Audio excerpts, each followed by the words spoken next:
আবার এসে গেছি নতুন একটা ব্লগ নিয়ে। কাল তোমাদের দেখালাম একটা নতুন পিকনিক স্পট, আজকেরও দেখো আর একটা নতুন পিকনিক স্পট দেখাচ্ছি।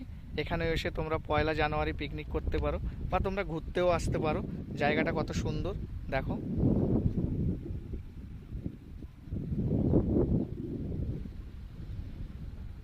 পাশেই বিদ্যাধরী নদী, এই নদীর ওপারেই দেখো ম্যানগ্রোভ অরণ্য, সুন্দরবন জঙ্গল। হয়তো অনেক দূর থেকে দেখতে পাবে কি পাচ্ছ না বুঝতে পারছি না, তবু দেখতে পাবে।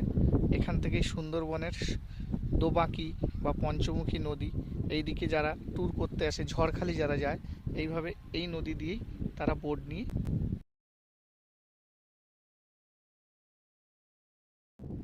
দেখতে পাচ্ছ নদীর জেটিও করা আছে। এই পিকনিক স্পটে এসে নদীর জেটিও দেখতে পাবে।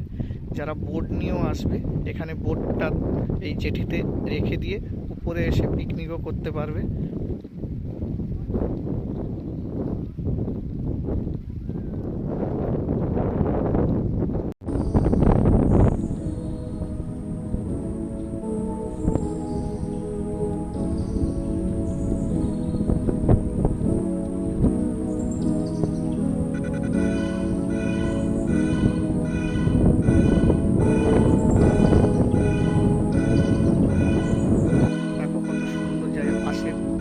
রাস্তা করা আছে, পাশে নদী, এপাশে চারিদিকে বাঁধ দিয়ে জলকে আটক করে রেখেছে। এর মধ্যেও পিকনিক করতে পারবে, নৌকো বা এই পাড়ে বসেও পিকনিক করতে পারবে।